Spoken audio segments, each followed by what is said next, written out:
Listo. Muy buenos días, queridos alumnos. Hoy día nos encontramos en nuestra primera clase práctica, en nuestro primero taller de afectividad humana, ¿cierto? Hace 2 días tuvimos una clase cabezona en la que fuimos revisando algunos conceptos que ustedes ya conocían, repasamos algunas cosas que ustedes ya sabían y profundizamos, ¿cierto? ¿Cómo profundizamos el miércoles?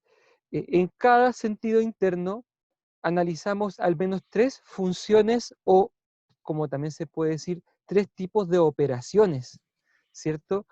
Del sentido común o sensorio común, de la imaginación, la memoria y la cogitativa, ¿cierto? Y terminamos diciendo que del juicio de conveniencia que hace la cogitativa, eh, se elabora una, digamos, que de ese juicio va a brotar después un movimiento afectivo, ¿se acuerdan? Entonces decíamos que si la cogitativa dice, guácala, esa comida tiene hongos, y la cogitativa, ¿qué va a decir? Esto está malo, ¿cierto? ¿Qué va a decir el afecto? Más que qué va a decir, el afecto va a sentir una repulsión, ¿cierto? Una cosa como... Pero no vendría este afecto, el del guácala, si es que la cogitativa antes no ve la comida que está verdecita, ¿cierto? Y la cogitativa la ve y dice, no es conveniente, ¿cierto?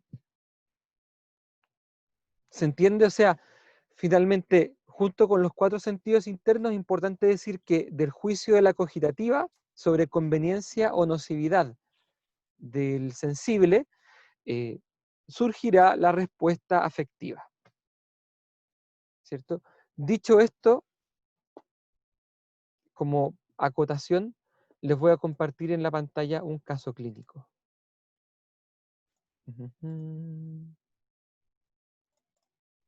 Aquí está. A ver si lo puedo... Profe, una pregunta. ¿Va Mande. a ser así la dinámica toda la semana? Así como materia y después un caso. Eh, ¿Por qué la pregunta? A ver. Curiosidad. Qué curiosa, Fernanda. En principio sí, excepto que tengamos que ponernos al día con algunas cosas de materia. En este espacio vamos a hacer análisis clínico, ¿ok? Sí, gracias. Entonces, leamos juntos este caso clínico. La idea es que lo vayamos trabajando a lo largo del semestre y le saquemos todo el jugo posible. Em, ¿quién se, ¿Alguien quisiera ofrecerse para leer? Yo, profe. Ay, Póngale, alumna. ya. Marta tiene 23 años. Es la menor de 6 hermanos. Sus padres se separaron cuando ella tenía 6 años. El padre era alcohólico y muy violento. Luego de múltiples maltratos físicos a la madre, el padre se va del hogar sin tener contacto con Marta desde entonces. Describe a su madre como una mujer divertida e interesante, sin muchas relaciones sociales. Dice que su madre no entiende la confusión y tristeza de Marta y le reprocha no ser más fuerte. Fue una excelente alumna. Durante algunos años se dedicó al baile, entrenando 3 horas diarias varios días a la semana. Dice que este era un mundo muy estricto y exigente en el que tenía que mantener una silueta corporal adecuada. Tuvo una lesión que no se cuidó y que le llevó a abandonar el baile. Actualmente es secretaria en una empresa exitosa, aunque le gustaría estar dedicada al mundo del arte, cosa que dice no poder hacer por haber dejado el baile. Mantiene una relación de pareja estable hace 3 años. Sin embargo, dice no saber si está enamorada o si solo depende de él. Le gusta la seguridad y protección que siente estando con él.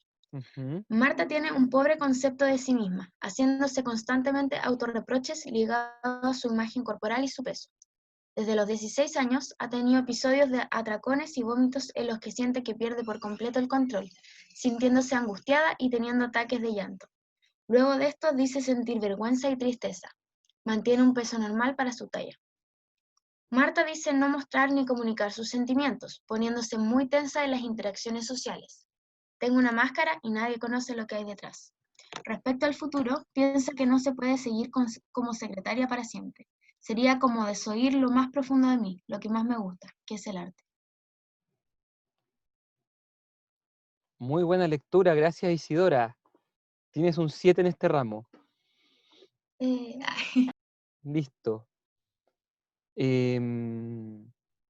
Aquí tenemos el caso de Marta, ¿cierto? Entonces, este es un caso ficticio, ¿ok? Y la primera cosa que hay que decir antes de empezar a analizarlo, atención alumnos, es que en este tipo de viñetas, este tipo de casos que se nos presentan de esta extensión, normalmente no está toda la información que uno quisiera.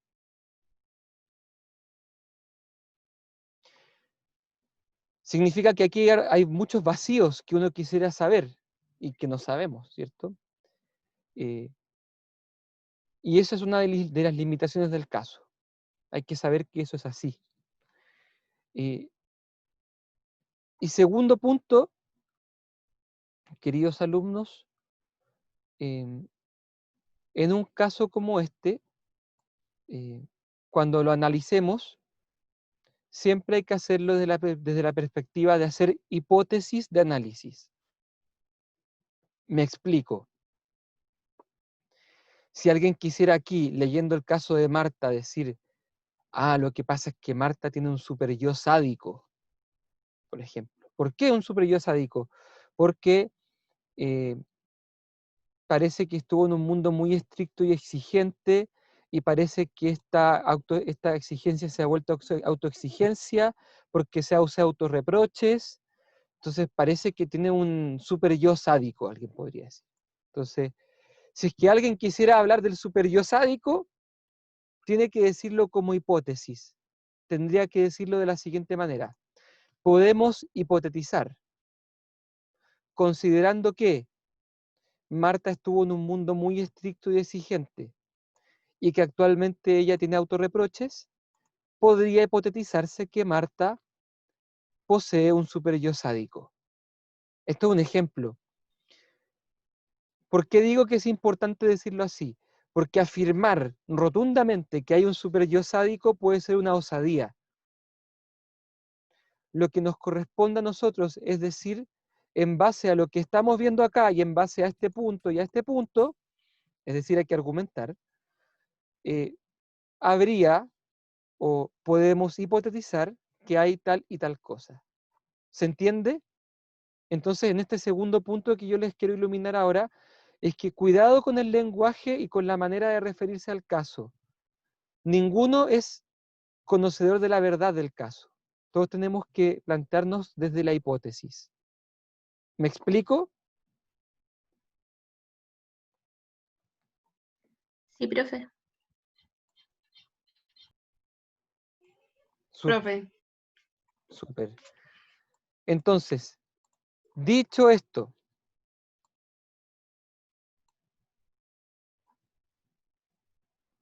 primera aproximación al caso de Marta. ¿Qué les llama la atención del caso? ¿Cuáles creen que son los aspectos que quizás deberíamos subrayar? Dejo el micrófono abierto. Acuérdense que estamos hoy día en un taller. Quiero que todos puedan participar, decir sus dudas, sus opiniones. Aquí no hay respuestas malas, ni preguntas tontas. ¿Ok? Aquí es un taller y la idea es que vamos a aprender entre todos a hacer esto. profe, A ver, profe, ¿me escucha? sí. Es que justo me llegó la duda de que si nosotros nos tenemos que aproximar hipotetizando desde el primer momento, ¿eso significa que eso es solo para la parte preliminar de la entrevista o del caso, o en algún momento podemos llegar a una conclusión? Porque eso siempre me ha quedado de duda. Como si siempre se vive hipotetizando en el caso de la persona, considerando que no conocemos la verdad absoluta, o en algún momento ya podemos decir, sabes que al devolverle la información al paciente, como ya te puedo dentro de todo confirmar que padeces esto o tienes esto, o a lo que voy, ¿se puede en algún momento diagnosticar así bien? Para así decirlo. Bueno, atención, todo diagnóstico es una hipótesis diagnóstica. Ujú.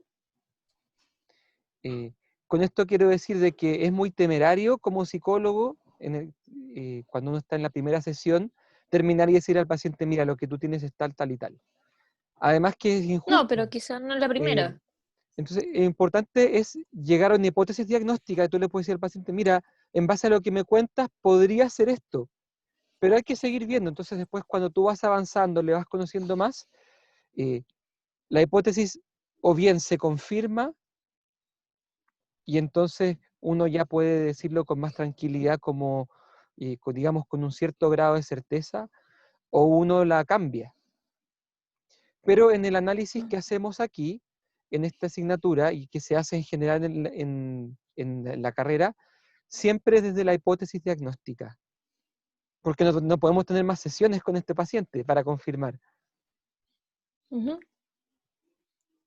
Ya, perfecto, gracias, profe. De nada. Escucho, micrófono abierto. Profe, Profe, dale, no sé quién es. me escucho bien, ¿o no? ¿Aló? Juegue de Eris. Yo creo que es importante eso de que de la reprocha a su madre.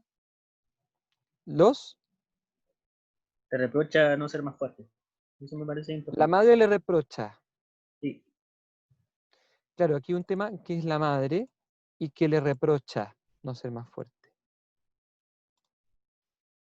Si pudiéramos traducir esto en una idea, Deris, en un concepto, ¿qué dirías tú? Esto es Como exigencia, como que la exige. eso, exigencia. Entonces vamos aquí a hacer un comentario. Exigencias maternas. Por ejemplo, exigencia materna.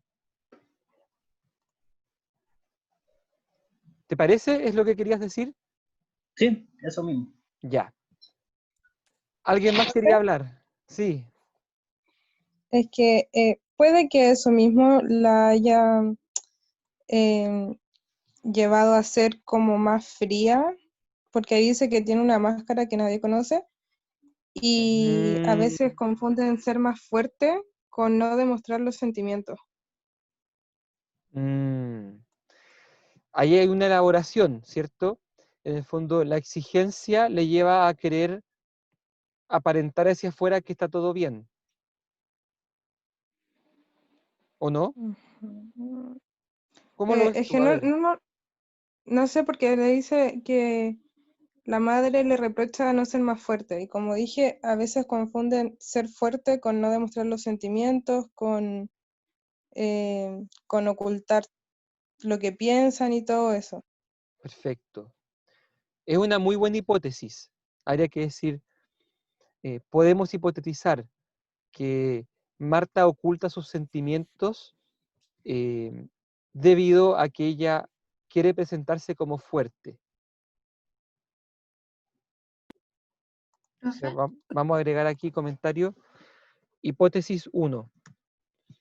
Marta esconde su sentir porque pretende presentarse a los ojos de los demás como fuerte. Y eso entre paréntesis, ya que la madre le reprocha no ser fuerte. profe, quizás Adelante. podría hipotetizar de que quizás como esa seguridad y contención que no tuvo cuando chica por el papá, y después como que la mamá que no está quizás muy ahí al ser esta persona que le exige mucho y reprocha, quizá esa seguridad que no tiene, que también afectó como en su autoestima, eh, como que lo esté tratando de buscar en una persona que sería como de su pareja, que en verdad no sabe si está enamorada, pero sí le brinda esa seguridad y protección que quizás no tuvo como con sus padres. ¿Podría ser? Está muy interesante, ¿eh? Está muy interesante. En paralelo, atención, voy recibiendo desde el chat varias otras ideas, ya las voy a comentar. Están muy interesantes todas. O sea, lo que plantea ahora Isidora es que esta seguridad de protección, que le acomoda a su actual pareja vendría a ser como una especie de compensación por la seguridad y protección que no tuvo en la infancia. ¿Estoy en lo correcto, Isidora? Claro, sí. Ya. Ahora bien, sabemos que tendrías que ahora explicar en qué sentido ella no recibió seguridad y protección cuando chica. ¿Desde dónde puedes justificar esa idea? O sea, yo lo digo porque igual era chiquitita y ella ya sabía como que era alcohólico y violento y quizá, o sea, al yo entender que sea violento, no creo que eso dé mucha seguridad a ella, ¿o no? Pero explícalo un poco más, porque efectivamente que el padre sea violento Y tiene que después ver. no tiene contacto con Marta desde entonces, desde los 6 años en adelante, ¿ah? Ujú. ¿Cómo? Creo que se pegó. Sigue, sigue. Profesor, Como que, ah, o sea, que perdón, y decía, si, posiblemente sea por los múltiples maltratos físicos a la madre, posiblemente ella haya visto cómo la maltrataban. Eso. Esa pieza faltaba, porque la violencia, digamos, para que, claro, como que uno dice, ya, violencia, listo, pero hay que ser más delicado. Esta violencia que es hacia la madre, no dice que no sea también hacia ella, pero obviamente en un niño que ve que el padre maltrata a la madre, sí se genera una sensación de indefensión, ¿cierto? Entonces habría que decir que esto de aquí es súper importante. Padre alcohólico violento, maltrato físico a la madre.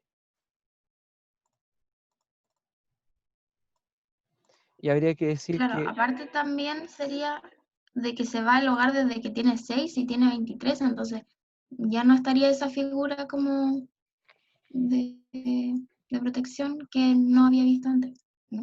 entonces tenemos ahí dos razones por las que ella busca seguridad y protección. Hipótesis 1, busca esta seguridad y protección como compensación por la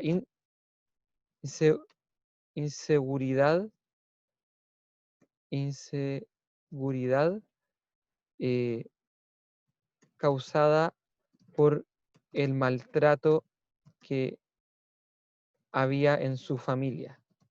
Hipótesis 2, busca esta seguridad y protección en un hombre, ya que la antigua figura masculina, entre paréntesis el padre, desde hace 17 años que no está presente.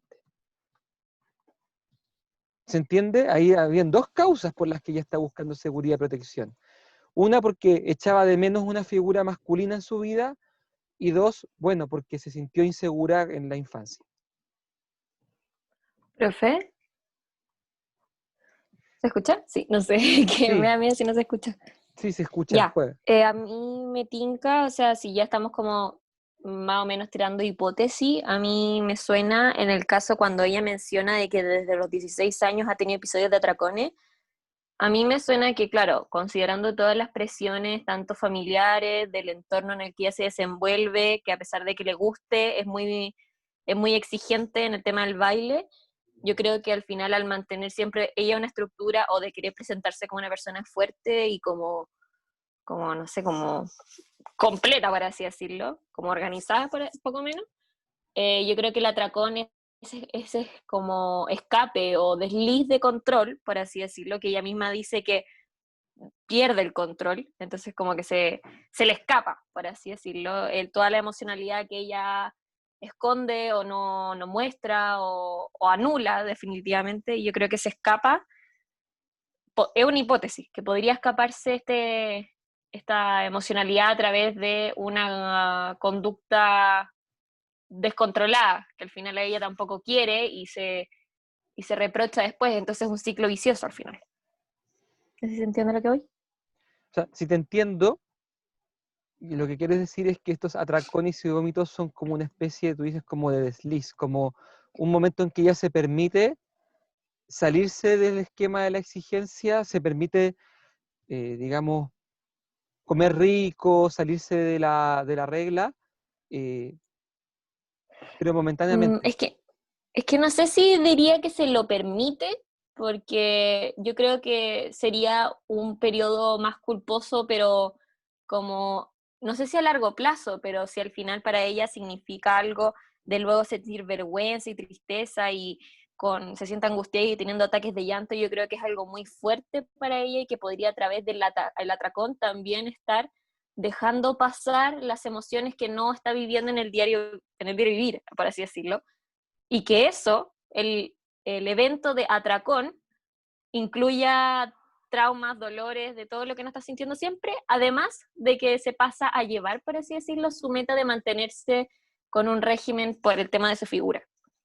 No sé si se entiende quizás lo que voy. Sí, en el fondo hay dos maneras de verlo. Podríamos hipotetizar uno, que en el fondo se le escapa un poco el control.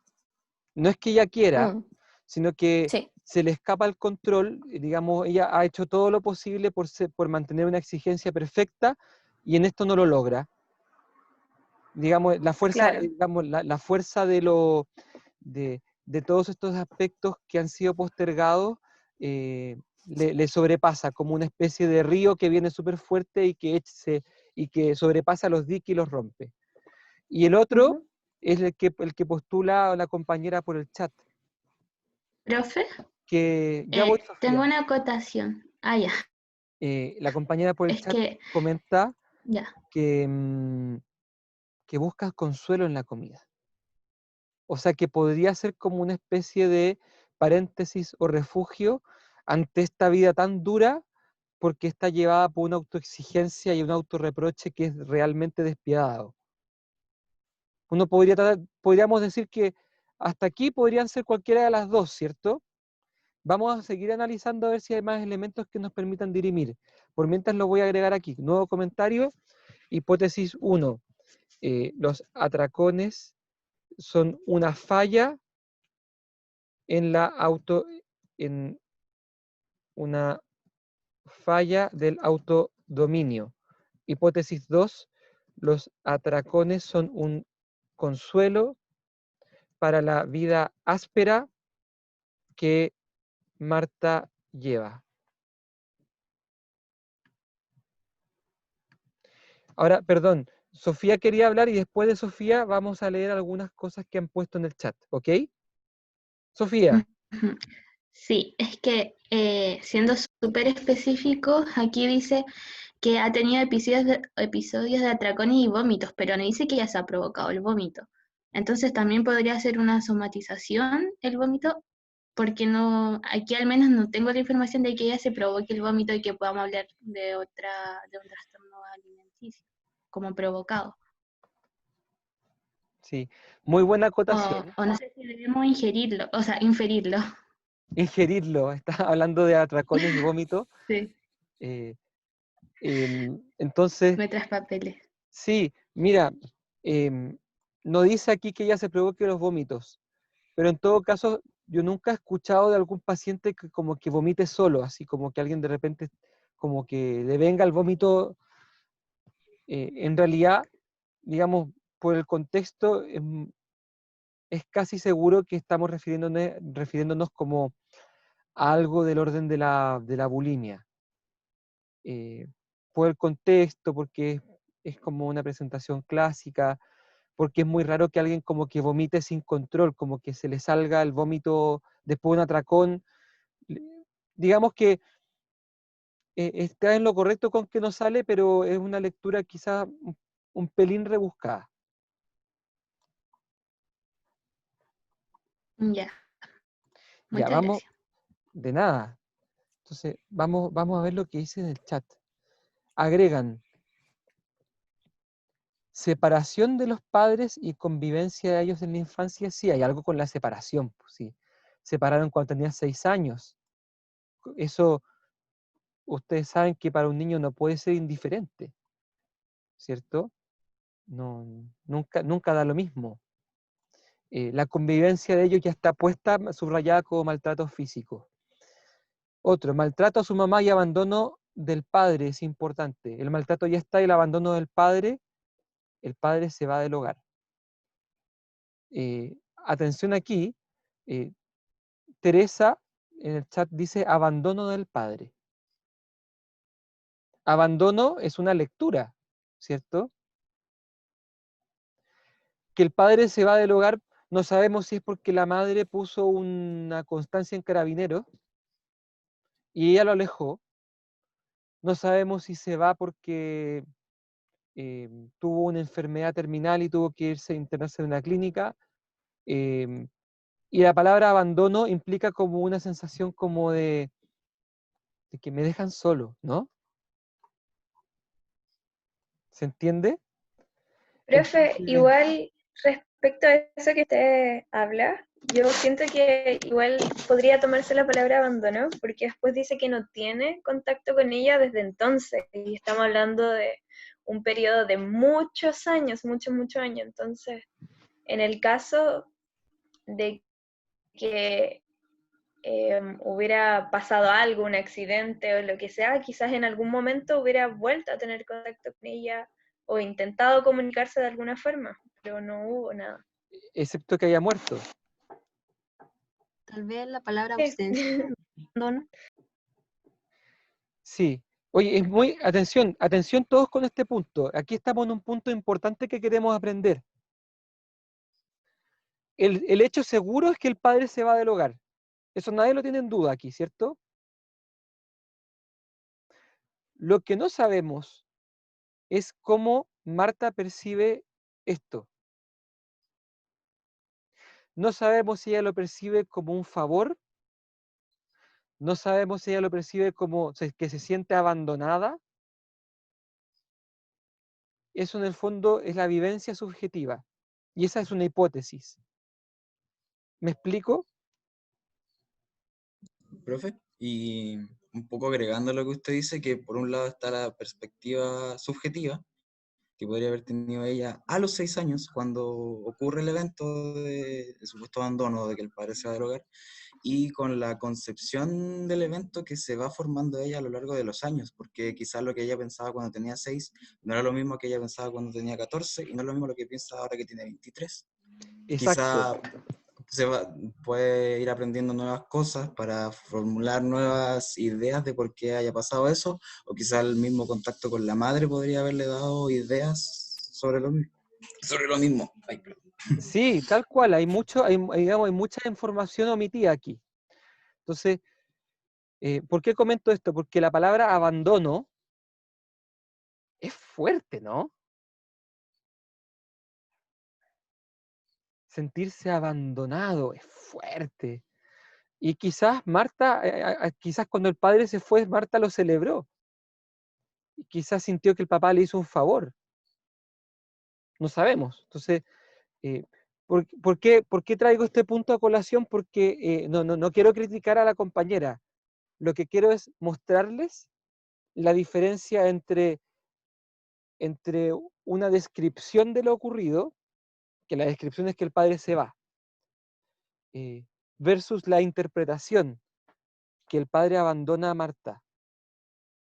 Son dos cosas distintas. ¿Me explico? Este punto es fundamental. Los Sí, psicólogos profe. tenemos que tener muy claro los psicólogos cuando estamos describiendo lo que pasó y cuando estamos interpretando lo que pasó. Decir que esto es un abandono es eh, es una interpretación. Decir que el padre se fue es una descripción. Seguimos. El autoconcepto que tiene de ella, sin duda, tiene un pobre concepto de sí misma, lo subrayamos. Después quería proponer una hipótesis cuando terminara de ver el chat. Súper, estás en la lista. Seguridad y protección que siente con su pareja ya está abordada. Pobre concepto que de sí misma ya está. Desorden alimenticio para mantener su figura debido a su inseguridad personal y baja autoestima. Aquí hay claro, aquí se está haciendo una afirmación, que hay una causa y efecto. Hay un desorden alimenticio, que sería esto de atracones y vómitos, ya eso es una interpretación, porque llamarle desorden alimenticio es una categoría clínica, ¿cierto? Esto eh, podría tratarse de la categoría diagnóstica, trastorno o desorden alimenticio. ¿Saben por qué esto también, de nuevo, podría tratarse? Porque para que se cumpla el criterio de que es un desorden alimenticio tienen que concurrir 2 o 3 criterios más. Por ejemplo, una cantidad de tiempo en que esto se dé, se tiene que cumplir algún grado de conciencia, se tiene que cumplir un tema de peso. Entonces, digamos que antes de poner la categoría de desorden alimenticio, tendríamos que cerciorarnos que se cumplan los criterios completos, ¿cierto? Y aquí esta misma compañera dice que esta desorden alimenticio se debe a su inseguridad personal y baja autoestima. Eso es una hipótesis, ¿cierto? O sea, esto se debe a esto otro, pero muy probablemente lo sea, ¿eh? Otra persona durante su vida tuvo varias experiencias fuertes. Padre violento, no tuvo contacto con él. Después su madre reprocha y posteriormente entró al mundo de baile que seguía siendo estricto. Tenía constante presión.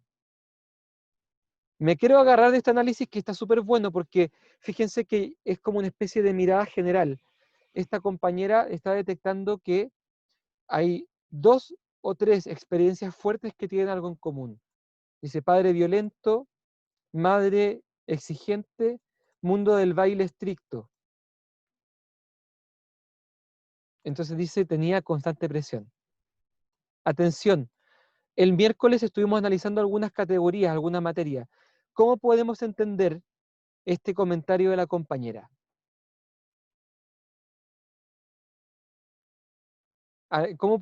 ¿Dónde podemos encasillar este comentario de la compañera a la luz de la materia que vimos el miércoles?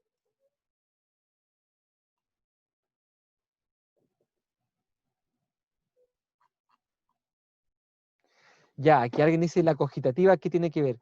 Desarrolla un poco más eso. ¿A qué te refieres con la cogitativa?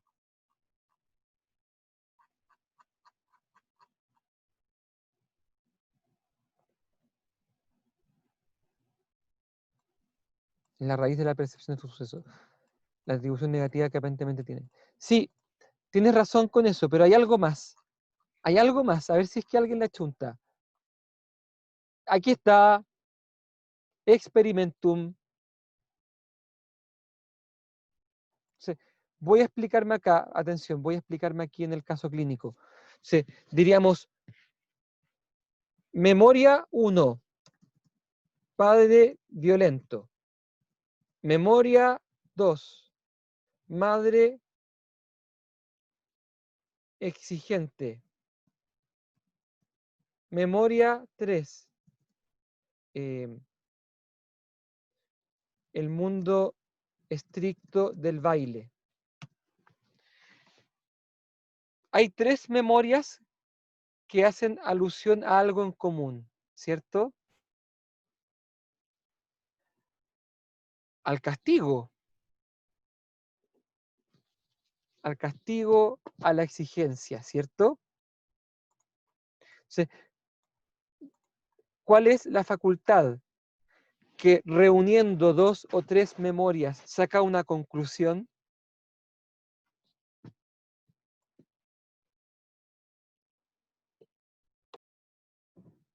¿Cuál es? ¿Preguntando por el nombre o por la conclusión? Ambas cosas. ¿Cómo se llama la facultad que mirando 2 o 3 memorias saca una conclusión? Experimento. No, el La experimento no. cogitativa. Cogitativa. ¿La cogitativa? La cogitativa es la facultad y la cogitativa, entonces la cogitativa, considerando estas 3 memorias, ¿cierto? Padre violento, la madre exigente, el mundo estricto del baile, extrae lo que hay en común, que en este caso es, hay muchas maneras de concluirlo. Recibo sugerencias. Presión. A ver, Como que tiene que ser castigada. en caso de... Aquí hay una buena Sí. que acaban de tirar por el chat. El mundo es un lugar exigente. Esta es una posible conclusión. Entonces, atención, para que vayamos aplicando la materia. La memoria almacenó estas 3 experiencias.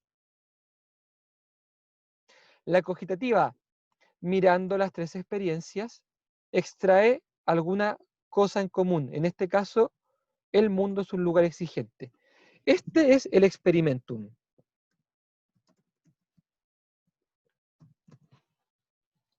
El experimentum es la conclusión que saca a partir de 2 o 3 memorias la cogitativa.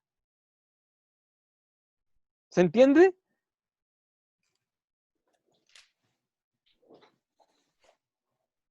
Ya. Recibo otras sugerencias de experimentum que pueda sacar a partir de estas mismas 3 memorias. Otras hipótesis de experimentum. ¿Podría ser que el mundo es un lugar hostil? Sí, Oh. sin duda, sin duda. Podría también ser ese. El mundo es hostil. También, el mundo es cruel, el mundo me castiga. Ah, mira, aquí hay una muy interesante. No soy valiosa.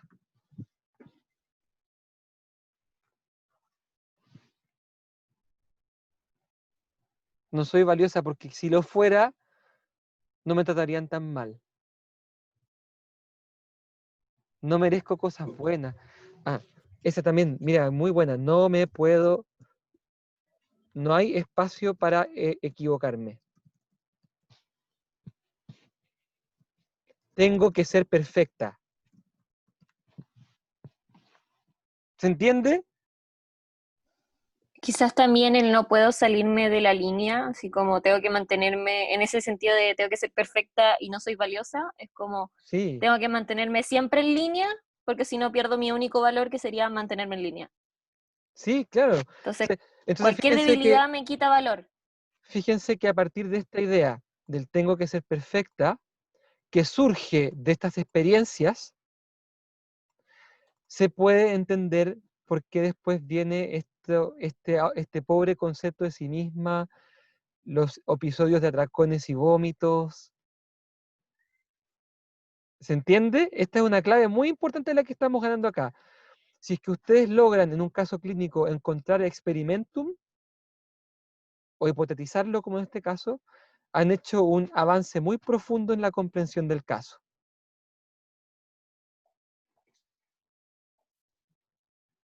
Hagamos el...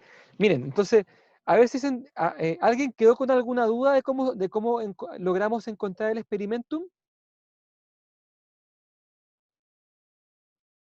Porque esto es esencial, ¿eh? Lograr encontrar el experimentum.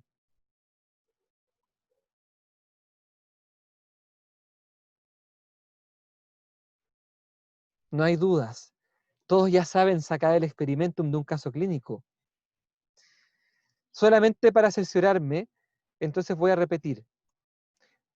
El comentario de la compañera era muy bueno porque ella miró el caso, pero lo miró como en perspectiva longitudinal y sacó en común algunas experiencias de Marta, por ejemplo, la violencia del padre.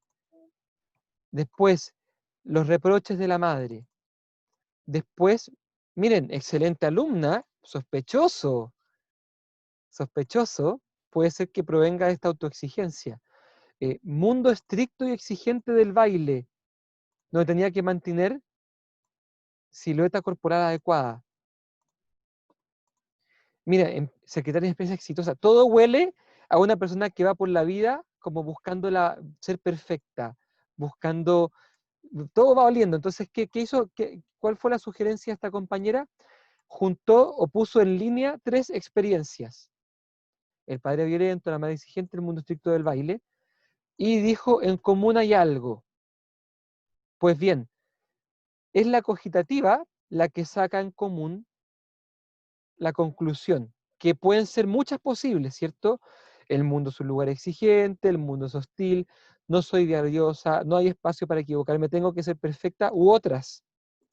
Digamos, hay muchas maneras, hay muchos experimentos posibles que ustedes pueden hipotetizar. Todas estas son Esto es una gran hipótesis, ¿cierto? Entonces, esta es hipótesis del experimentum. Profe, ¿Sí?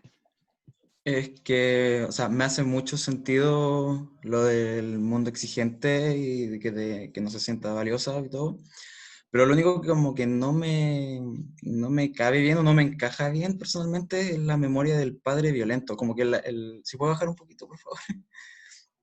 Siento que el único lugar donde entra bien, sin hipotetizar de más, por así decirlo, porque igual puede ser posible, obviamente, siento que la única memoria que encaja bien es en la parte de el mundo es hostil, porque en lo demás no siento que sea demasiado claro el nexo, pero sí, insisto, puede ser posible, obviamente, pero eso. Sí, tienes razón, Sebastián. La relación de la violencia con algunos de estos experimentos es un poquito más indirecta. Por ejemplo, exigencia, porque los niños suelen pensar que cuando los padres son violentos es culpa de ellos, por ejemplo. Y claro, puede ser. Eh, sobre no ser valiosa, claro, porque si yo fuese valiosa, mi padre no habría sido violento, no me habría pegado, por ejemplo. Em, no hay espacio para equivocarme, bueno, porque si mi mamá se equivocó y mi papá la forró, yo no me quiero equivocar. O sea, tienes razón, Sebastián, la relación puede ser un poco más indirecta. Estamos de todas maneras en el ámbito de las hipótesis, ¿cierto?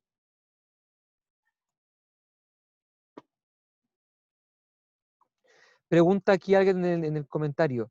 ¿Se pueden unir estas hipótesis? Sí. Puede ser que digamos, puede ser que Marta haya elaborado todos estos experimentos y otros más. Y no hay problema porque como ustedes ven, estos experimentos están como conectados. Les tengo una pregunta, a ver si alguno puede saber. A ver quién adivina. Entonces, la memoria guarda estas experiencias por separado. La cogitativa las ve juntas y extrae algo en común, que es el experimentum. Pregunta, ¿el experimentum dónde se guarda? ¿Qué potencia almacena el experimentum? ¿La misma cogitativa?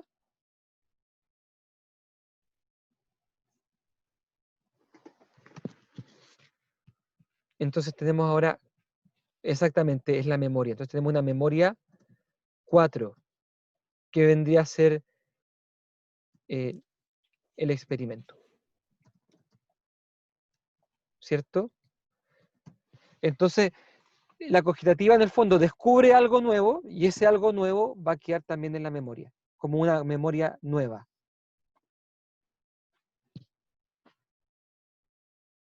¿Qué tal hasta acá? Profe, duda. Sí, Esta juegue. memoria nueva y el experimentum podría ser tanto consciente como inconsciente, puede que ella haya enlazado todas estas memorias para llegar a pensar como piensa, o que derechamente no tiene idea, lo dije al revés. Bueno, que lo hace consciente o No, inconscientemente, sí, puede es ser que de las dos es maneras súper o buena no. pregunta. Y esto, ténganlo claro ya. El experimentum lo realiza la cogitativa sin que tenga que intervenir la razón. O sea, es automático, es espontáneo. La persona, y de hecho, atención con esto, tengan cuidado con lo que voy a explicar. No es que Marta en un momento de su vida se detuvo, se puso a pensar en lo que le pasó y se dijo a sí misma, ah, lo que pasa es que no soy valiosa. No, no lo intentamos así. La cogitativa no es, digamos, no es racional. O sea, tiene algo de racionalidad, pero no es la potencia racional.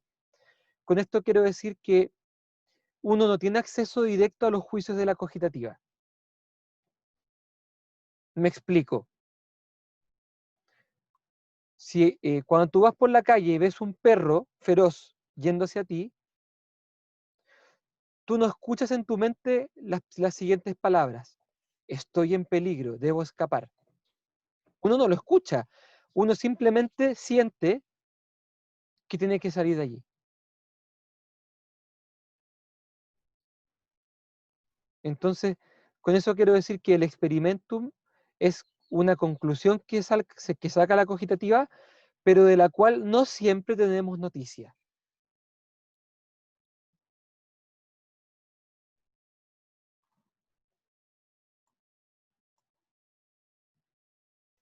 Profe, ¿Sí? yo le hice una pregunta el otro día y quedó en respondérmela bien.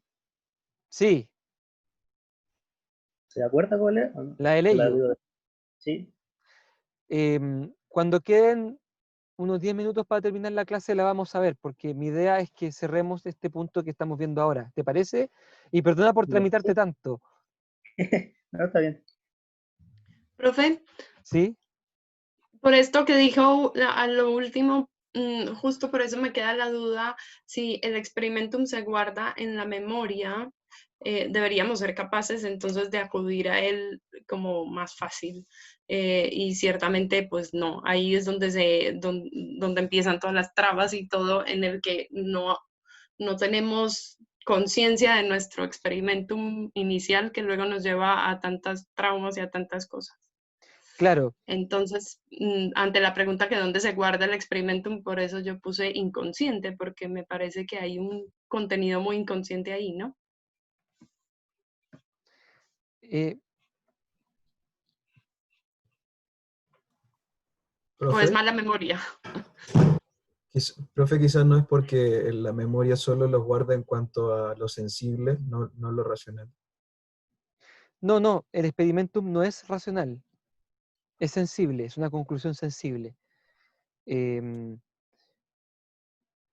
No, tiene razón la compañera. Quizás a Marta no le cueste mucho acordarse del padre violento o de la madre exigente, pero quizás le cueste a ella darse cuenta que en el fondo lo que le pasa es que siente que tiene que ser perfecta. Eso le cuesta más. Sí, eso es inconsciente. Eso está ahí como...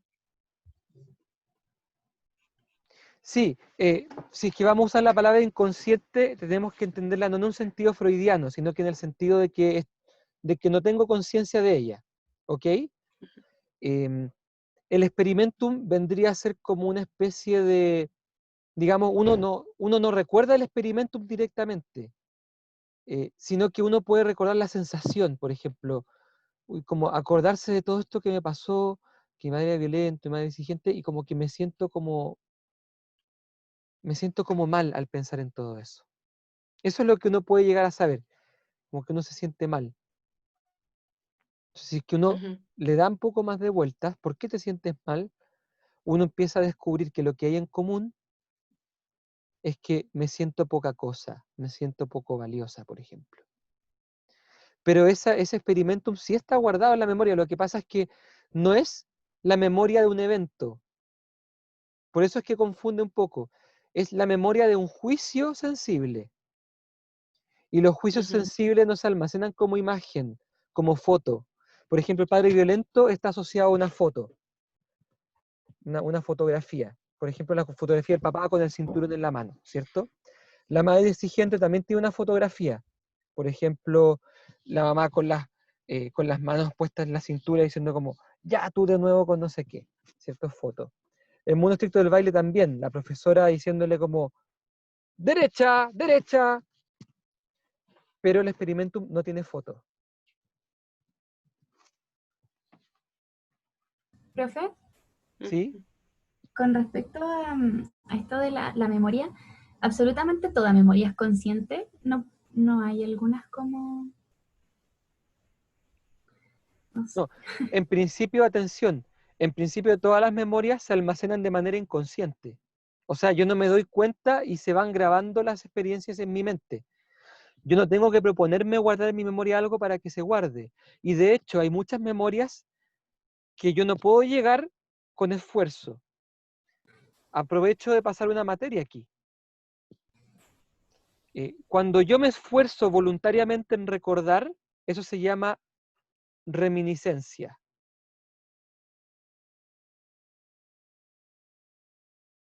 Es decir, yo me esfuerzo en acordarme, a ver qué me pasó cuando tenía 8 años, me esfuerzo, y lo que logro recordar se llama reminiscencia y consiste en un esfuerzo voluntario por traer las memorias a la atención.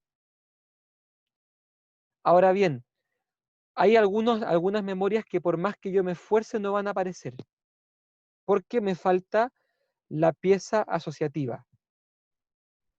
¿Le ha pasado a ustedes que de repente se acuerdan de algo que hace mucho tiempo que no se acordaban?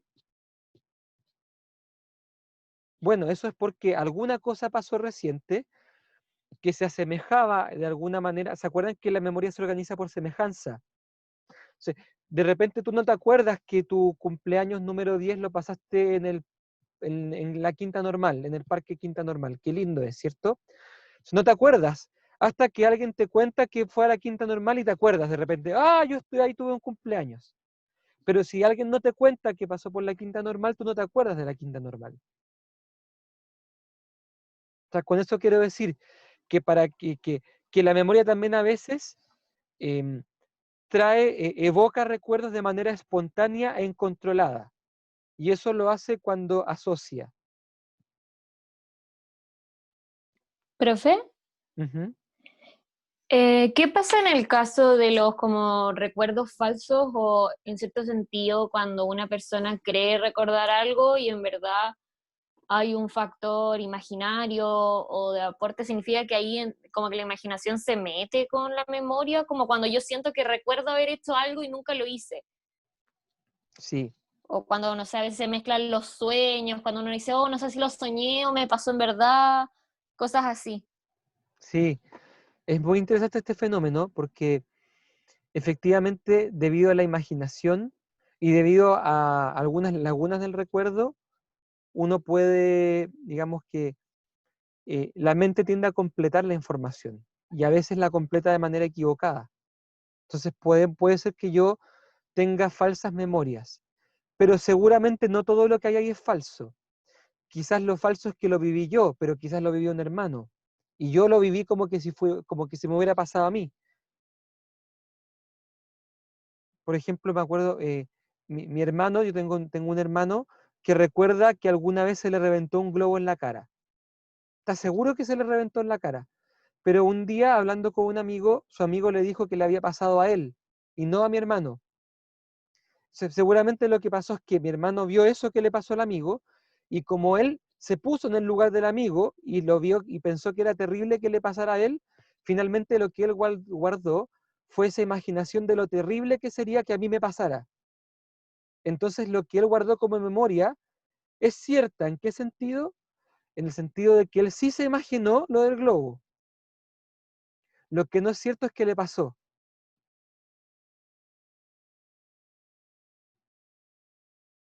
Entonces, en todas Entonces, perdón. hay algo de cierto. Entonces se podría decir que la imaginación dentro de todo se mete en la memoria. Claro, porque Y acuérdense que la eventualmente memoria, en la cogitativa. pero eso no es porque la imaginación se meta en la memoria, es porque la memoria almacena, como decíamos en la tercera característica de la memoria, la memoria puede almacenar el acto de cualquier otra potencia. Entonces, si yo imaginé algo muy terrible, la memoria lo puede almacenar como una impresión fuerte y después yo me puedo equivocar y pensar que la viví. Como que se le mezclaran al final. Exacto, se puede mezclar en la memoria porque cuando yo lo recuerdo no sé si lo viví o lo imaginé. Ya. Pero eso es Perfecto. porque la Gracias, memoria profe. puede almacenar los actos de cualquier otra potencia. Perfecto. Muchas Ya, gracias. pausa hasta aquí. Entonces, fíjense que aquí estamos logrando un aspecto muy importante en el que estamos aplicando materia del día miércoles. A partir de, que era el punto cuarto que estudiamos en la cogitativa, que a partir de múltiples memorias, la cogitativa puede extraer una conclusión, que es el experimentum. ¿Cierto? Y este experimentum, atención, va a teñir de manera decisiva todas las experiencias de la persona para adelante. Digámoslo de otra manera, Marta, De ahí en adelante, en el momento que se forma el experimentum, de que ella tiene que ser perfecta, todo lo que viva en su vida lo va a vivir desde esta perspectiva. Entonces, cuando Marta va al colegio, se plantea que tiene que ser una excelente alumna y en este caso lo logra. Cuando es secretaria, lo trata de hacer en la empresa más exitosa que puede. Y aquí, atención, atención aquí con esto. ¿Se puede explicar esto de la lesión a la luz del tengo que ser perfecta? Que al final al equivocarse ella siente que no debería continuar, po. Entonces se sale del baile en el minuto de que es algo que ella no tiene la culpa, pero le quita perfección, entonces no sigue. Claro, o sea, es mucho más, digamos, es mucho más honroso que ella diga que se fue del baile porque tuvo una lesión a que diga que no era muy buena. Mm. Sí, aquí en el chat están diciendo, es una excusa, es un autoboicoteo. Entonces, podríamos hipotetizar, atención, porque esta es una hipótesis muy avanzada, digamos, que requiere como muchas hipótesis previas, que quizás Marta inconscientemente no se cuidó la lesión para poder abandonar el baile sin dejar de ser perfecta. Sí, es lo que dice Sofía. Mejor, ella la lesión lo ve como un suceso ajeno a su voluntad, por lo que le sirve para no desestimar ese experimentum de que tengo que ser perfecta. Entonces, atención, esto que estoy diciendo aquí es una hipótesis como muy avanzada y quizás algo rebuscada, pero es importante ponerla porque pasa que la gente que busca la perfección, pasa mucho que que la gente que busca mucho la perfección intenciona inconscientemente algunos fracasos para quedar bien, ¿cierto? Entonces podríamos decir que la pretensión de perfección le lleva a abandonar el baile solo por lesionarse y no porque quizás no fuese la mejor alumna. O sea, quizás no era la mejor alumna y eso le dolía y nunca logró ser la mejor alumna, entonces prefirió lesionarse. Ah, ¿qué tal? Interesante, ¿no? Esta se podría ser una hipótesis como adleriana. Dale.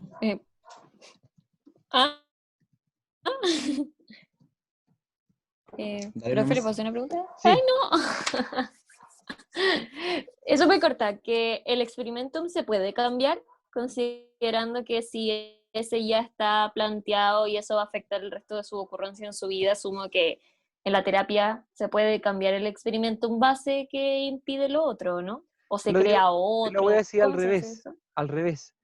Si la persona no cambia el experimentum, nunca no sana de verdad. Imagínate que lograr. Entonces es algo voluntario eso. O sea, no. Con la voluntad yo puedo hacer esfuerzos para cambiar el experimentum, pero el experimentum está en un área del psiquismo que no se regula libremente. O sea, digamos, si a Marta le decimos, Marta, lo que te pasa a ti es que tú te crees poca cosa y piensas que tiene que ser perfecta. Entonces, desde ahora, sé un poquito más, relájate un poco. ¿Tú crees que eso va a sanar a Marta?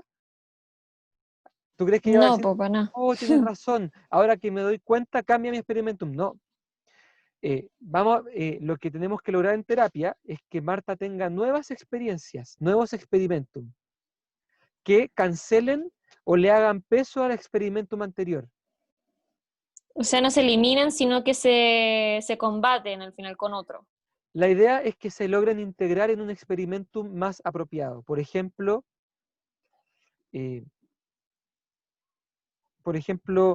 es bueno tratar de hacer, en vez de tengo que ser perfecta, decirse, que ella llegue a decirse, es bueno tratar de hacer las cosas bien, pero es normal no hacer todo bien.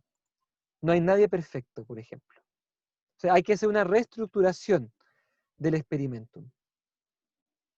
Mm, Entonces, ya. a ver, ¿cómo se logra? Eso es harina de otro costal. Hay técnicas psicológicas, hay tipos de terapia, hay cosas que se pueden hacer en terapia para que la persona cambie o reestructure su experimentum. ¿Cómo se hace? Eso no lo vamos a saber hoy día. Lo que sí tenemos que saber hoy día y con lo que nos vamos a conformar, y con esto vamos también, vamos mirando como el cierre de este taller de hoy día, es que el experimento, digamos, es importante en el caso clínico localizar el experimentum, hipotetizarlo y después analizar cómo el experimentum ayuda a leer el caso clínico. En este caso, cómo el experimentum, tengo que ser perfecta, nos ayuda a hacer una hipótesis de por qué se lesionó y por qué tuvo una lesión que no se cuidó. ¿Me explico? Entonces diría yo que, uno de los aprendizajes importantes que yo espero que tengan de hoy día es que, bueno, primero, que los casos clínicos son incompletos, que fue lo primero que dijimos. Segundo, que tenemos que hablar el lenguaje de hipótesis y no de certezas. Y tercero, que es importante ubicar el experimentum. Porque el experimentum nos da como la llave para poder entender los problemas de la paciente.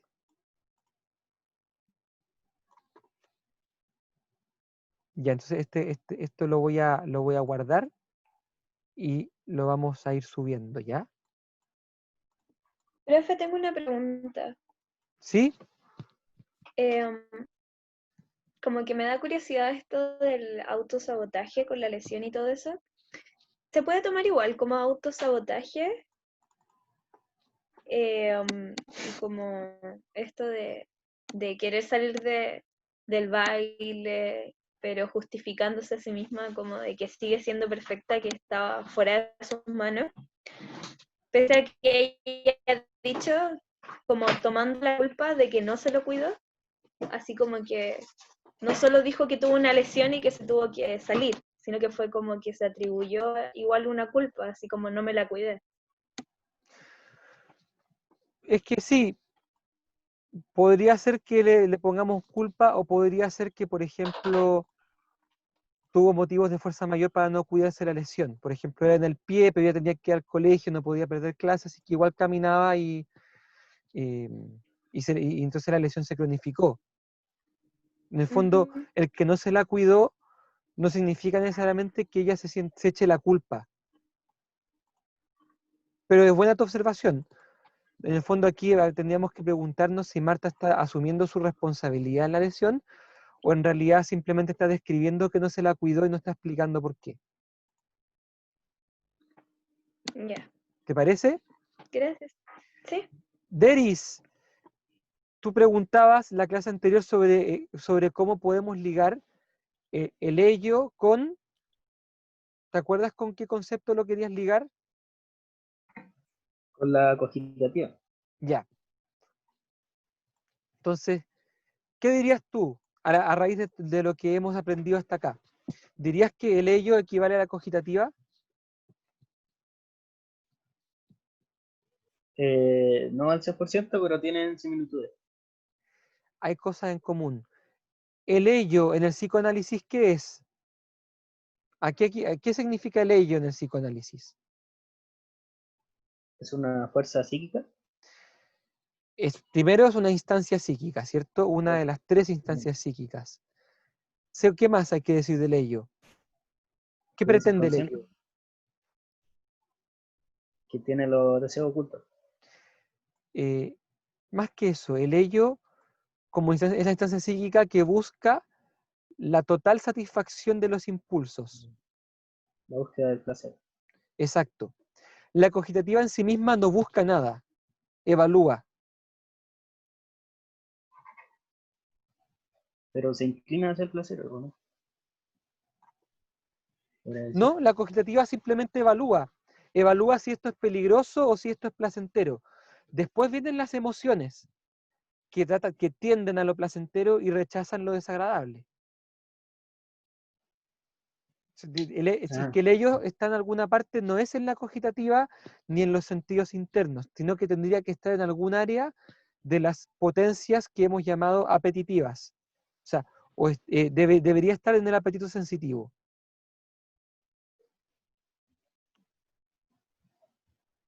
Ya, ya, bueno, Por ahí gracias. tendría que estar. ¿Y cuál sería la conexión? Que la cogitativa le dice al ello lo que es bueno y lo que es, lo que es placentero y lo que es displacentero. Si que quisiéramos hacer la conexión así. Pero todo esto, atención, estamos en la especulación teórica, no es materia. No es materia de clase, es especulación teórica. ¿Ok, Deris? Ya, sí, está bien. Súper. Me surgió esa idea y estaba dando vuelta. Gracias. De nada. Bien. Profe, Último comentario, pregunta.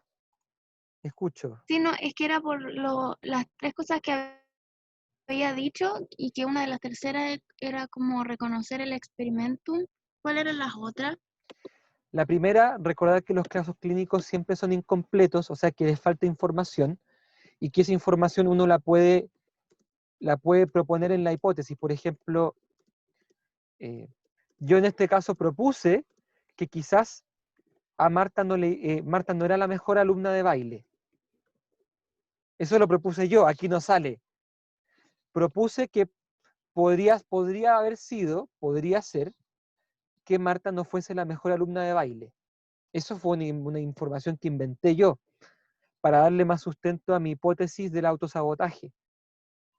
Es importante que si voy a inventar información, yo lo diga. Podemos hipotetizar o suponer que Marta no era la mejor alumna. Entonces, si yo digo eso, está bien mi comentario. Si yo afirmo rotundamente que Marta no era la mejor alumna de baile, estoy en un error. Y si yo como profesor se los tengo que marcar como malo.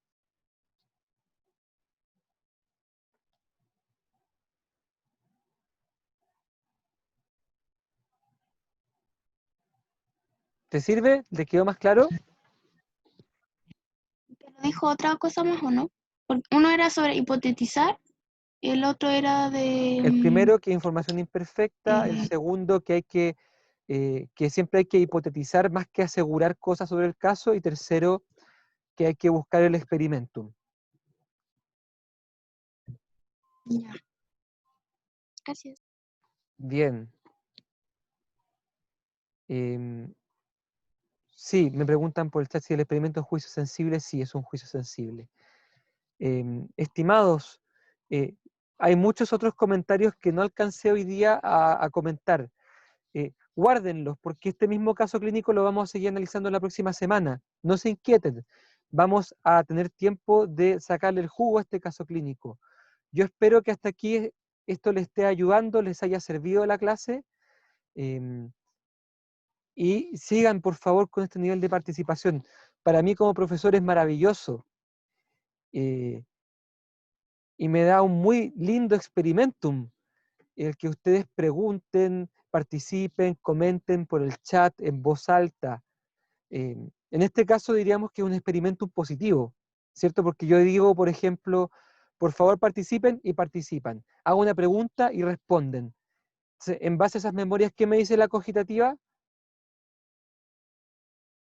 La clase está buena, estos alumnos la llevan, ¿cierto? Ese sería mi experimentum. ¿Me siguen?